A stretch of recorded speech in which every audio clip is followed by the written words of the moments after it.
पहलगाम में हुए आतंकवादी हमले के बाद भारत ने पाकिस्तान के खिलाफ जो रणनीतिक और कूटनीतिक कदम उठाए हैं, उनमें से एक महत्वपूर्ण कदम है सिंधु जल समझौते को स्थगित करना। भारत ने ये कदम उठाकर पाकिस्तान को एक कड़ा संदेश देने की कोशिश की है। आज से कोई 65 साल पहले भारत ने पाकिस्तान के साथ विश्व बैंक की मध्यस्थता में जो सिंधु जल समझौता किया, वो दोनों देशों के बीच तमाम उतार चढ़ावों और रिश्तों में कड़वाहटों के बावजूद अब तक कायम रहा है। नमस्कार, मेरा नाम है हृदय जोशी और आप देख रहे हैं इको एंड एनर्जी टॉक, वो प्लेटफॉर्म जहां पर हम जलवायु परिवर्तन, पर्यावरण और साइंस की बातें करते हैं। आगे बढ़ने से पहले एक अपील, अगर आपने अब तक इस चैनल को सब्सक्राइब नहीं किया है तो इस चैनल को सब्सक्राइब ज़रूर करें और दूसरे लोगों को भी इसके बारे में बताएं। इस वीडियो को आखिर तक देखें। मैं जानता हूं कि इस बारे में, सिंधु जल समझौते के बारे में पिछले 2 दिनों में काफ़ी कुछ लिखा और बोला गया है, लेकिन यह मेरा वादा है कि अगर आप इसे आखिर तक देखेंगे तो आपको कुछ नई जानकारियां ज़रूर मिलेंगी। और अगर वीडियो आपको पसंद आए देखने के बाद तो इसे शेयर ज़रूर करें, इस चैनल को ज्वाइन करें ताकि मैं और वीडियो आगे ऐसे इंफॉर्मेटिव वीडियोस बना सकूं। अब तक के इतिहास में भारत के ऊपर सबसे बड़े आतंकवादी हमलों में से एक है इसी हफ्ते पहलगाम में हुआ आतंकवादी हमला, जिसमें 26 सैलानियों की जान चली गई। भारत कई कदम उठाने पर विचार कर रहा है और उनमें से एक है इंडस वाटर ट्रीटी को अभी सस्पेंड करना, जिसका फैसला उसने ले लिया है। तो आखिर ये सिंधु जल समझौता है क्या? 1960 में दोनों देशों के प्रधानमंत्रियों और की मौजूदगी में विश्व बैंक की मध्यस्थता में किया गया समझौता इस क्षेत्र की 6 नदियां, जो मैप अभी आप देख रहे हैं, उन पर दोनों देशों के अधिकारों का बंटवारा करता है। और यह बंटवारा इस तरह से है कि नदी का जल, किन नदियों का जल किसके अधिकार क्षेत्र में है, और उसके अलावा जब विवाद होगा तो उनका निपटारा कैसे किया जाएगा, यह सब कुछ सिंधु जल समझौते में विस्तार से लिखा गया है। तो जो 6 नदियां इस वक्त आप देख रहे हैं, जो 6 नदियां इस क्षेत्र में हैं सिंधु नदी बेसिन पर, उनमें से 3 नदियों के प्रयोग के लिए भारत को बेरोक-टोक अधिकार हैं और बाकी 3 नदियों पर पाकिस्तान के अधिकार हैं। तो पूर्वी क्षेत्र में पड़ने वाली सतलुज, रावी और ब्यास के पानी को भारत जितना चाहे जैसे चाहे इस्तेमाल कर सकता है, और पश्चिमी क्षेत्र में जो चेनाब, झेलम और सिंधु है, इन नदियों के पानी पर पाकिस्तान का अधिकार है। भारत सीमित रूप से इन 3 नदियों का, जो पाकिस्तान को दी गई हैं, उनका इस्तेमाल कर सकता है और run of the river project, यानी बिना पानी को रोके हुए जल विद्युत परियोजनाएं भी बना सकता है। उसके नियम कायदे हैं। लेकिन अगर कोई विवाद होता है तो उसका निपटारा कैसे किया जाए, इसे लेकर भी मध्यस्थता कौन करेगा और कैसे इंटरनेशनल कोर्ट में जाएगा और उसे लेकर क्या नियम कानून है, वो भी इसमें तय किए गए हैं। तो भारत ने अपने क्षेत्र की नदियां सतलुज, रावी और व्यास का 90% या उससे ज़्यादा उसका इरादा है प्रयोग करने का, भारत प्रयोग करता है, उसमें कोई दिक्कत नहीं है। और पाकिस्तान भी अपने क्षेत्र की नदियों में वो भी उनका प्रयोग करता है। दोनों ने ही अपने क्षेत्र की नदियों में बड़ी बड़ी जल परियोजनाएं बनाई हैं। मिसाल के तौर पर भारत ने जो है वो सतलुज नदी में जो भाखड़ा नंगल डैम खड़ा किया है सतलुज नदी पर, उसके बारे में किसको नहीं मालूम, सभी को मालूम है। ऐसी ही दूसरी जल परियोजनाएं हैं। पाकिस्तान ने भी इस तरह से अपने क्षेत्र में इन नदियों के पानी का वो प्रयोग करता है और कई परियोजनाएं खड़ी की हैं। इस मामले पर बात करने के लिए मेरे साथ एक एक्सपर्ट हैं, हिमांशु ठक्कर साहब, जो नदियों पर काफ़ी समय से काम कर रहे हैं। वो कोऑर्डिनेटर हैं SANDRP के, south Asia network on dams, river and people. और ये वेबसाइट जो है, इस पर अगर आप जाएंगे तो आपको कई जानकारियां नदियों के बारे में, बांधों के बारे में मिलेंगी, जिसका लिंक हम यहां पर शेयर कर रहे हैं। तो हिमांशु जी से बात शुरू करते हैं। हिमांशु जी, बताएं कि ये जल समझौता जो हुआ वो किन परिस्थितियों में हुआ और इसका क्या इतिहास रहा है? जी, जब देश आज़ाद हुआ और बंटवारा हुआ, 2 देश बने, तो उस समय जो सिंचाई की स्थिति थी वो ये थी कि सिंचाई का जो ज़्यादातर इलाका था वो तो पाकिस्तान में गया था, लेकिन जो सिंचाई जहाँ से आती थी, जो सिंचाई का पानी जहाँ से आता था, इरिगेशन का, वो उसका जो कंट्रोलिंग नेट हेडवर्क्स थे वो दो भारत के अंदर आए थे। तो पाकिस्तान की स्थिति बहुत दयनीय हो गई थी कि उनके पास नेटवर्क तो था कैनाल का जो इरिगेशन हो रहा था, लेकिन उसके लिए पानी नहीं मिल रहा था भारत, क्योंकि उसके हेडवर्क्स भारत में थे, और भारत ने वो पानी रोक दिया था 1947-48 की लड़ाई के बाद। तो उस संदर्भ में पाकिस्तान को और कोई चारा नहीं था, और उन्होंने अमेरिका और वर्ल्ड बैंक की मध्यस्थता में कोशिश की कि इसके लिए समझौता हो, और 12 साल की लंबी चर्चा के बाद अंत में 1960 में हमारे प्रधानमंत्री और पाकिस्तान के प्रधानमंत्री ने इसके ऊपर हस्तक्षेप आई मीन हस्ताक्षर किए, और सिंधु नदी बंटवारा अस्तित्व में आया। राइट। तो ये तीन तीन नदियों का जो बंटवारा मूल रूप से है, ये कैसे काम करता है, इस पर मैं सवाल पूछूंगा। लेकिन एक क्यूरियोसिटी आम दर्शक की होगी, जब आपने कहा कि पाकिस्तान के पास इरिगेशन नेटवर्क था लेकिन पानी का जो ओरिजिन था वो हिंदुस्तान के इलाके से है, तो भारत ने पानी रोक दिया, तो उस वक्त वो पानी रोका कैसा गया? एक बहती नदी को रोक कैसे सकते हैं? मतलब क्या किया नहीं गया वो जो होगा उस? नहीं उस समय जो हेडवर्क्स थे, जो पानी भारत से आई मीन जो भारत बना उसके से पाकिस्तान में जा रहा था, वो दो हेडवर्क्स थे, फिरोजपुर हेडवर्क और एक और हेडवर्क जहाँ से पानी जाता था, तो हम्म। वो भारत की सरहद में थे। हम्म। तो इसलिए भारत उन पानी को, जो पानी वहां से जाता था इरिगेशन नेटवर्क में, वो रोक पाए।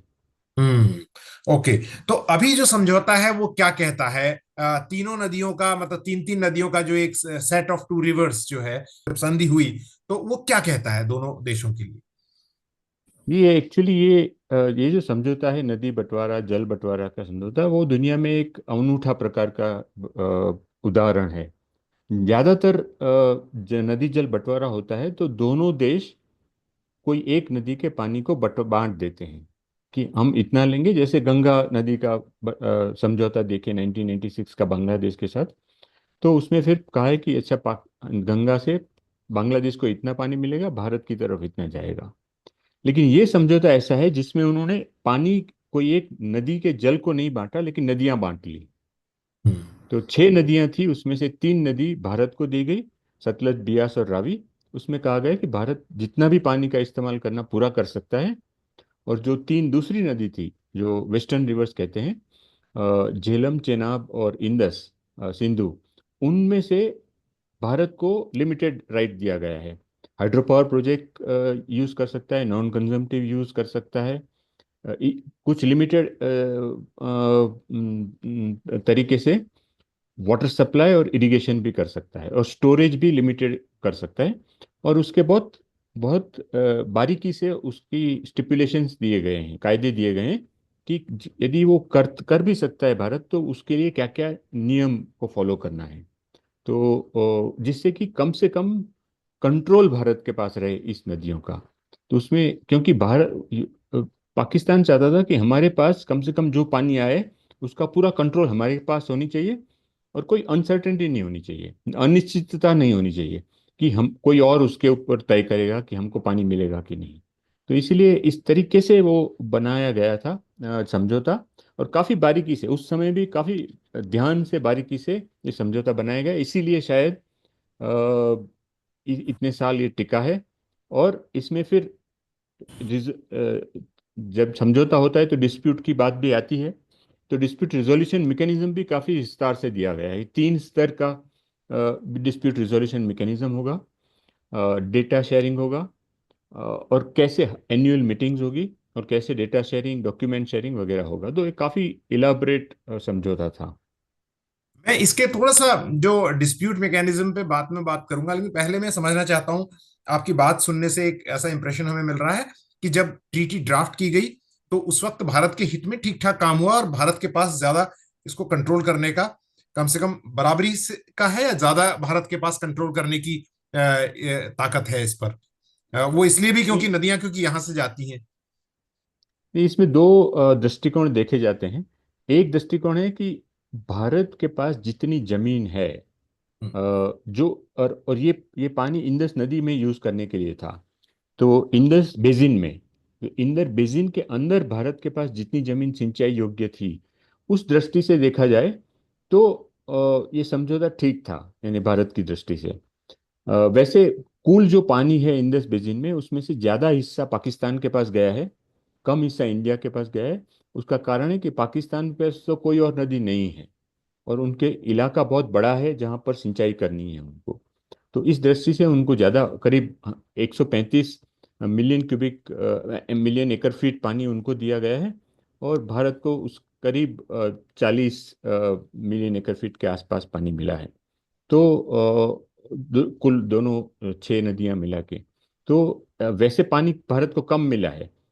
तो ये, लेकिन ये इस तरीके से देखना कि किसको कम या ज़्यादा मिला, वो एक एब्सोल्यूट तरीके से नहीं देखा जा सकता। एक रिलेटिव तरीके से देखना चाहिए कि कितना जमीन है आपके पास उस इलाके को सिंचित करने के लिए, उस नदी बेसिन में। और दूसरी बात जो इसमें बार बार आती है कि इसमें कश्मीर की जो जरूरत है उसको ध्यान से देखा नहीं गया, पूरा देखा गया। तो कश्मीर में इसके खिलाफ थोड़ा रिजेंटमेंट हमेशा रहा है, खास करके कश्मीर के राजनीतिज्ञों में, कि कश्मीर की दृष्टि से इसमें अन्याय हुआ है। यानी कश्मीर कश्मीर में जो इरिगेशन प्रोजेक्ट्स हैं या कश्मीर की जो वाटर रिक्वायरमेंट्स हैं, उसमें कश्मीर को ऐसा लगता है, और जब मैं कश्मीर कह रहा हूं तो ये मुझे कहना पड़ेगा कि इंडियन एडमिनिस्ट्रेटेड कश्मीर, जो भारत के हिस्से में कश्मीर है, उनके लोगों को ये जी। लगता है कि हमारे साथ सौतेला व्यवहार हो गया या हमारे साथ ठीक नहीं हुआ, हमारे पक्ष में जी। ये बात नहीं गई। मैं ये समझना चाहता हूं और दर्शकों को ये बताते हुए कि 90% भारत जो है कम से कम जो है 3 नदियों का, सतलुज, रावी और व्यास के पानी का इस्तेमाल कर रहा है, और उसने कई सारे डैम भी बनाए हैं। पर हिमांशु जी, क्या पाकिस्तान ने भी, have they also dam there part, अपने हिस्से में उन्होंने भी खूब सारे बांध बनाए हैं, और उन्होंने भी इसी तरह से नदियों को रोक का पानी का दोहन किया है? बिल्कुल, उन्होंने भी बहुत बड़े पैमाने पे, बहुत बड़े तरबेला और मंगला दो बड़े डैम हैं उनके। कुछ और भी डैम्स उसके बाद भी बनते रहे हैं, और बहुत बड़ा कैनाल नेटवर्क बनाया है। लेकिन उसमें भी पाकिस्तान के अंदर भी काफ़ी पक्षपातपूर्ण स्थिति है, क्योंकि सिंध को लगता है कि उनको बहुत अन्याय हुआ है और अपस्ट्रीम जो पंजाब है उसको ज़्यादातर लाभ मिला है। ये हुआ है, लेकिन पाकिस्तान ने जरूर बड़े बांध बनाए हैं और वो पानी का इस्तेमाल करने के लिए पूरी नेटवर्क भी बनाया है। तो सर, अभी जो भारत ने जो कदम उठाया है, अब मैं अभी करंट पॉलिटिक्स पे आता हूं, उसमें भारत क्या ऐसा कर सकता है प्रैक्टिकली और थियोरेटिकली भी, जो भारत पाकिस्तान को, जो आतंकवादी घटनाओं के लिए मूल उद्देश्य उसका है कि उसको एक डेटरेंस रहे, कि हिंदुस्तान ये कदम उठा सकता है जिससे हमारे हितों को नुकसान हो, तो कम से कम गतिविधियां इस वक्त इनको सपोर्ट न किया जाए, या लॉन्ग टर्म पीस दोनों देशों के बीच में जरूरी है, भारत क्या कर सकता है? तो देखो, इसमें जो अलग अलग पहलू जो ट्रीटी का देखें, उसमें एक पहलू है कि भारत को 3 नदी दी गई थी, सतलज, बियास और रावी। तो उसका जहाँ तक सवाल है, उसमें तो इंडिया को पूरा राइट दिया गया है।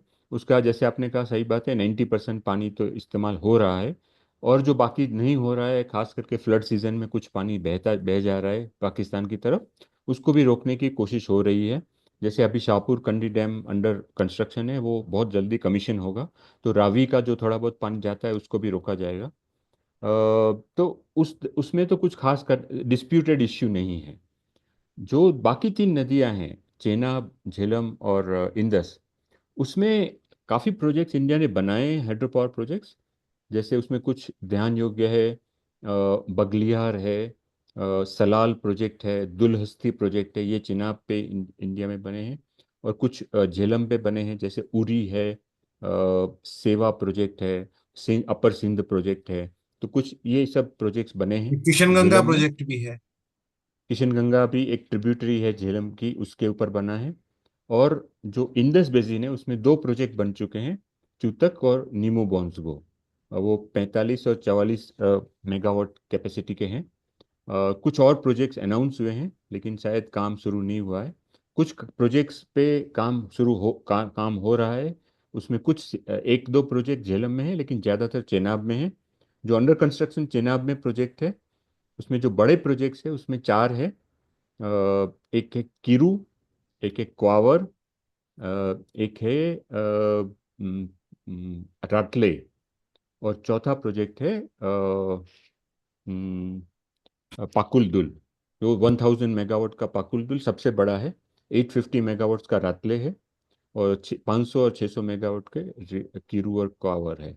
और क्या ये तो सच ये है कि करीब क्योंकि भारत का समझौता है पाकिस्तान के साथ, तो जितने भी जल विद्युत परियोजनाएं हैं वो run of the river project हैं, और पानी को रोक नहीं सकता भारत। लिमिटेड, मतलब जो एक सरोवर बनाते हैं उससे पानी जाता है, उतना ही कर सकता है, पानी को ज्यादा रोक नहीं सकता है, और पानी बहता है लेकिन बिजली बनती है Bharat. Is it true? It's broadly true. Actually जो रन ऑफ द रिवर जो डेफिनेशन है वो बड़ी लचीली डेफिनेशन है, हाँ उसका कोई साइंटिफिक डेफिनेशन नहीं है। तो जी हर run of the river project में स्टोरेज होता है, जी। और कई कई मिलियन क्यूबिक मीटर स्टोरेज होता है, सो सब्सटेंशियल स्टोरेज होता है। हम्म और जो हमारा बगलियार प्रोजेक्ट है उसका तो स्टोरेज कैपेसिटी 1.5 मिलियन एकड़ फीट है, वो काफ़ी है। हम्म बगलियार प्रोजेक्ट काफ़ी बड़ा है, उसमें स्टोरेज भी कैपेसिटी भी काफ़ी है। हम्म और जो पाकुल दुल बन रहा है उसकी भी स्टोरेज कैपेसिटी ज़्यादा है, रातले की भी कुछ है। तो स्टोरेज कैपेसिटी है, लेकिन उसका कंजम्पटिव यूज़ नहीं होता है। उसमें कंजम्पटिव यूज़ मतलब कि हाइड्रो पावर प्रोजेक्ट में क्या है कि पानी का उपयोग नहीं होता है, पानी कम नहीं होता है। आप पानी आता है, उसको स्टोर करते हैं, हाइड्रो पावर जनरेट करके रिलीज करते हैं। तो जितना अंदर आता है उतना रिलीज होता हाँ, है एक ज्यादातर। एक एक बफर है और वो पानी आ रहा है, एंटर और हाँ। आउटपुट हो रहा है। हम्म, हाँ, और उसमें सिर्फ इवोपरेशन लॉस थोड़ा बढ़ जाता है, क्योंकि सरफेस एरिया बढ़ जाता है, तो थोड़ा तो इवोपरेशन इस लॉस नई बढ़ता इस है। नई घोषणा की क्या फिर महत्व है? अगर पहले से हो रहा है एक और मिनट मैं पानी आ आता रहा है हूँ। और जा रहा है, तो भारत अब क्या नहीं, करेगा?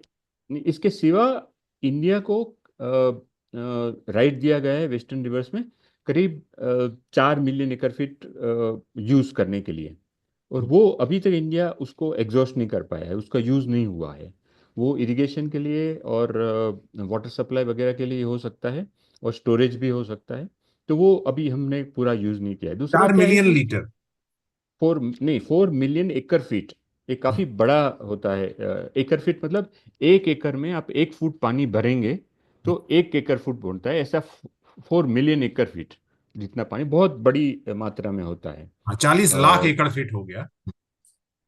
हाँ, 40 लाख एकड़ फीट या, और 1 मिलियन एकड़ फीट करीब 1200 मिलियन क्यूबिक मीटर के आसपास होता है, यानी हम्म बहुत बढ़िया बड़ी मात्रा में होता है। हाँ तो वो हमने पूरा एग्जॉस्ट नहीं किया। लेकिन इसमें दिक्कत ये आती थी कि एक तो जो स्ट्रिंजेंट क्लॉजेस थे ट्रीटी के, उसकी वजह से क्या है कि हर बार पाकिस्तान ऑब्जेक्शन उठाता था। उन्होंने सलाल पे उठाया था, बगलियार पे उठाया था, अभी रातले पे उठाया है, किशनगंगा पे उठाया है। और वो ऑब्जेक्शन की वजह से बहुत बार बहुत लंबी प्रक्रिया चलती थी। पहले कमीशन पे लेवल पे चलती थी, फिर न्यूट्रल एक्सपर्ट पे बस जाती थी, जैसे बगलियार में हुआ, और अभी रातले और किशनगंगा के लिए हो रहा है। इंटरनेशनल कोर्ट ऑफ आर्बिट्रेशन में भी मुद्दा जाता है, जैसे किशनगंगा के लिए पहले गया था, और अभी फिर से रातले और किशनगंगा भी वहाँ पर मुकदमा चल रहा है। तो इसकी वजह से सब थोड़ा स्लो हो जाता है, थोड़ा प्रक्रिया चलती है। और दूसरा है कि जैसे एक एक प्रोजेक्ट है, तुलबुल नेविगेशन प्रोजेक्ट है, जो झेलम पे है, और वो वुलर लेक है, उसको नेविगेबल बनाने के लिए ऑफ सीजन में। तो उसमें क्या है कि ऑफ सीजन में पानी कम हो जाता है, तो उसमें ये योजना थी कि उसके ऊपर एक बंड बनाया जाएगा और उसमें एक स्पिलवे लॉक होगा, जिससे कि पानी रेगुलेटेड तरीके से बाहर जाए, और वहाँ पर वुलर लेक में पानी बना रहे इवन ऑफ सीजन में, और नेविगेशन चलता रहे। लेकिन ये 1981 एटीज़ में काम शुरू हुआ था, अर्ली एटीज़ में, 81 82 में। फिर पाकिस्तान ने बहुत स्ट्रांग ऑब्जेक्शन लगाया, और 87 से उसका काम बंद पड़ा है। तो ये ऐसे प्रोजेक्ट्स है। तो ये सब कारणों की वजह से एक दिक्कत होती है। फिर जैसे सलाल प्रोजेक्ट है, तो ये एक टर्मिनल प्रोजेक्ट है, उसके बाद जो नदी जाती है वो पाकिस्तान में जाती है। तो हमको जैसे सिल्ट फ्लशिंग करना है, क्योंकि हर डैम में जो पानी आता है उसके साथ सिल्ट भी आती है, हाँ, फिर लेकिन वो सिल्ट डिसिल्टिंग जमा करनी। हो। हाँ, डिसिल्टिंग करना है, उसके लिए मैकेनिज्म होता है। लेकिन आप जब सिल्ट फ्लशिंग करते हैं तो वो पानी और सिल्ट बहुत बड़ी मात्रा में एक साथ डाउनस्ट्रीम में फ्लो होता है, और उसको डाउनस्ट्रीम में लोगों की तैयारी होनी चाहिए। तो वो उसमें यदि डाउनस्ट्रीम कंट्री क्योंकि पाकिस्तान है, तो उनको उसके लिए पूर्व पहले से बताना पड़ता है, और उसके जो भी रूल्स है वो फॉलो करना पड़ता है। और क्योंकि उसकी सिल्ट फ्लशिंग मैकेनिज्म कुछ हाइट से ऊपर ही रखा जा सकता है, हमको ज़्यादा कंट्रोल नहीं दे रहे हैं, वो नहीं देना चाहते हैं कोई भी पानी पे, इसलिए उसके स्टिपुलेशंस है कि आप स्टिल फ्लशिंग मैकेनिज्म किस लेवल पे बना सकते हैं। तो ये सब की वजह से कुछ लिमिटेशंस आती है। और बगलियार के मुद्दे पे जब न्यूट्रल एक्सपर्ट के पास बात गई थी, तो उन्होंने और स्ट्रॉन्ग स्ट्रॉन्ग बनाया था वो सिल्क फ्लशिंग मैकेनिज्म कितनी हाइट पे बनना चाहिए। तो वो उससे दिक्कतें आती है इस सब कारणों से। और जनरली जो कश्मीर में जो फीलिंग है और वैसे भी क्लाइमेट चेंज की वजह से पानी की दिक्कतें बढ़ जा रही है। तो ये सब को देखते हुए लेकिन इसमें क्या है कि पानी अभी जो हमने जितना अधिकार हमको मिला है वो भी उपयोग नहीं किया है, जो 3 नदियों वेस्टर्न रिवर में। और दूसरी बात है कि हमारे पास यदि वो पानी का हमको उपयोग करना है ज़्यादा, हमारे जो अधिकार है उससे ज़्यादा, तो बहुत बड़े पैमाने पे स्टोरेज चाहिए या डाइवर्जन की कैपेसिटी चाहिए। वो इंफ्रास्ट्रक्चर हमारे पास है नहीं, तो वो नहीं है। इसलिए वैसे प्रैक्टिकली इस जो सस्पेंशन किया है ट्रीटी का, उसका प्रैक्टिकल मतलब कम है। ये मतलब इतना मतलब जरूर है कि आप तुलबुल नेविगेशन प्रोजेक्ट को बढ़ा सकते हैं आगे, या जो सेल्फ फ्लशिंग है वो उनको पूछे बिना, उनको बताए बिना हाँ, कर वो सकते वेपन की हैं। तरह यूज हो सकता है। हो सकता है जी। और जो उसके लिए जो नियम कायदे यूज फॉलो करना होता है वो नहीं करेंगे, आप अपने तरीके से करेंगे। तो किशनगंगा से जो कुछ एनवायरनमेंट फ्लोज रिलीज करने के स्टिपुलेशन है, तो वो भी आप स्टॉप कर सकते हैं। तो ऐसे कुछ कुछ बातें आप कर सकते हैं। और यदि आपका लॉन्ग टर्म सोच है कि ये हमने जो कदम उठाया है वो लॉन्ग टर्म के लिए हम करने वाले हैं, तो फिर आपको एक बड़ा प्रोजेक्ट भी लेना पड़ेगा जिसमें आप ज़्यादा पानी स्टोर करके डाइवर्ट भी कर सकते हैं। तो उस दिशा में भी कदम उठाए जा वो सकते हैं, ट्रीटी लेकिन का अभी तो उल्लंघन माना जाएगा, लिखी हुई बात का। ये सब बातें नहीं, ये जितनी भी बात की वो उल्लंघन है, तो उसकी भी मानी जाएगी। लेकिन इन सब को भी माना जाएगा जो हमने बात की। लेकिन उसके ऊपर ये सब देखेंगे कि शायद पाकिस्तान का क्या रिएक्शन है, इंटरनेशनल कम्युनिटी का क्या रिएक्शन है, ये सब के ऊपर निर्भर है कि आगे के कदम कैसे उठाया जाएगा शायद। अभी मैं कुछ काफी, क्योंकि रिपोर्ट हो रहा है, कुछ वीडियोस देख रहा था, तो उसमें कहा गया था कि जो पूर्वी नदियां हैं, जो भारत के हिस्से की नदियां हैं संधि के तहत, वो कुछ इस तरह से बहती हैं कि वो कभी पाकिस्तान के अंदर एंटर करती हैं, फिर वापस भारत में आती हैं। तो क्या पाकिस्तान के पास भी क्या इतना अधिकार है, या पाकिस्तान के पास भी ये ताकत है कि वो भी भारत के पानी को रोक सकता है, जो नदियां लौट के भारत में आ रही हैं, अगर एक बार वो अपस्ट्रीम है, या ये इक्का दुक्का एक एब्रेशंस हैं, उसका कोई बहुत बड़ा मतलब नहीं है? नहीं, इसका ज़्यादा मतलब नहीं है। एक एक आध बार ऐसा होता है कि आई थिंक रावी या सतलज वहाँ जाके वापस आती है।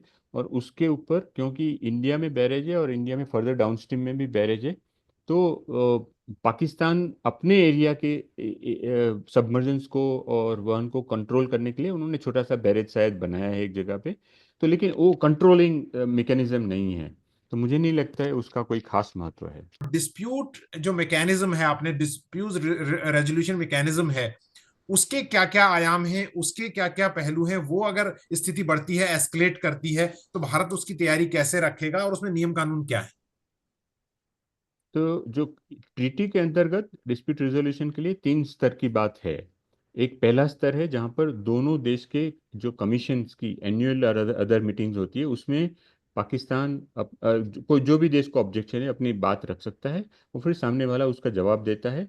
और ये आदान प्रदान होता है जानकारी और समझ का।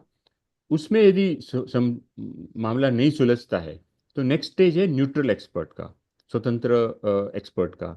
तो स्वतंत्र विशेषज्ञ को नियुक्त वर्ल्ड बैंक करता है। तो उसके लिए वर्ल्ड बैंक को लिखना पड़ता है कि हमारा ये डिस्प्यूट है, उसका ये इस तरीके से रिजोल्यूशन नहीं हो रहा है, इसलिए आप न्यूट्रल एक्सपर्ट अपॉइंट करिए।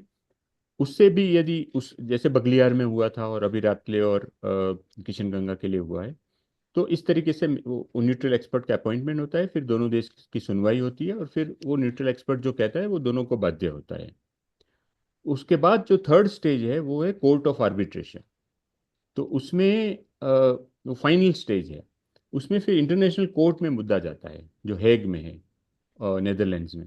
और वहाँ पर इसकी फिर सुनवाई होती है। उसमें भी वर्ल्ड बैंक ही जजेस अपॉइंट करता है, दोनों देश से कंसल्ट करके, और कुछ न्यूट्रल जजेस होते हैं। और वो जजेस फिर बात सुनते हैं दोनों देश की, और फिर अपना निर्णय देते हैं। ये हुआ था किशनगंगा में, ऑलरेडी हो चुका है, और अभी फिर से हो रहा है रातले और किशनगंगा में। लेकिन भारत ने इसको बॉयकॉट करके रखा है, क्योंकि भारत ने कहा है कि साइमल्टेनियसली न्यूट्रल एक्सपोर्ट और कोर्ट ऑफ आर्बिट्रेशन का मतलब नहीं है करके, उन्होंने नहीं बॉयकॉट किया है इसका। लेकिन न्यूट्रल एक्सपोर्ट की बात चल रही है। तो ये, लेकिन दिक्कत ये है कि ये जो मैकेनिज्म है वैसे तो ठीक से काम कर रहा था, लेकिन पिछले 8-9 साल से ये काम नहीं कर रहा है ठीक से। खास करके वर्ल्ड बैंक के मिसमैनेजमेंट की वजह से ये स्थिति है। वर्ल्ड बैंक के पास पाकिस्तान ने पहले अपील किया था हमको न्यूट्रल एक्सपर्ट चाहिए, फिर उन्होंने कहा नहीं हमको कोर्ट ऑफ आर्बिट्रेशन चाहिए आतले और किशनगंगा के लिए, फिर वर्ल्ड बैंक ने उसको सस्पेंड कर दिया कि दोनों नहीं हो सकता है, और 2016 से 2022 तक वो सस्पेंशन में रहा करीब, फिर शुरू हुआ तो फिर उन्होंने वही बात की, दोनों फिर से अपॉइंट किया, क्योंकि भारत इंसिस्ट कर रहा था न्यूट्रल एक्सपर्ट और पाकिस्तान इंसिस्ट कर रहा था, तो ये हो नहीं रहा है ठीक से काम। तो लेकिन उसमें जा सकता है, जब भी पाकिस्तान देखेगा कि वायोलेशन हो रहा है तो वो इंटरनेशनल कोर्ट में जा सकता है, यूएन के पास जा सकता है, इसको इंटरनेशनलाइज अलग अलग तरीके से कर सकता है इश्यू को। और एक और चीज जो ये ट्रीटी के अंतर्गत है, जो अभी इसकी सस्पेंशन की वजह से प्रभावित होगी, वो है कि इंफॉर्मेशन शेयरिंग।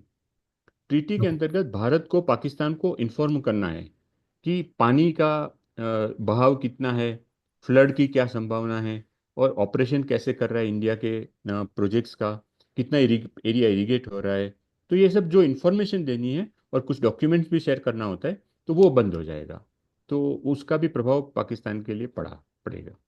बिल्कुल। तो हिमांशु जी ने कहा कि जो अर्ली वार्निंग सिस्टम की सुविधा पाकिस्तान को एक तरह से मिलती थी वो प्रभावित होगी और संबंधों में कड़वाहट बढ़ेगी। और मूल बात यह है कि प्रधानमंत्री ने कहा हिंदुस्तान के कि और ये पहले भी वो कह चुके हैं कि खून और पानी एक साथ नहीं बह सकता है। तो हम कम से कम यहाँ पर ये तो कह ही सकते हैं कि पानी को लेकर जो ये समझौता है, इस पर आगे जो कुछ भी कदम उठाए जाएंगे उस पर हमारी नजर रहेगी। हिमांशु जी के पास हम दोबारा फिर जाएंगे अगर हमें जरूरत होगी समझने की। तो हिमांशु जी, आपका बहुत बहुत धन्यवाद। इस वीडियो में इतना ही। अगर आपको ये पसंद आया तो वीडियो को लाइक और शेयर ज़रूर करें, इस चैनल को ज्वाइन करें, और हमें मदद करने के लिए जो कमेंट सेक्शन है उसमें एक सुपर थैंक्स का विकल्प तो आपके पास है ही। जल्द ही एक नई वीडियो के साथ आपसे फिर मुलाकात होगी। नमस्कार।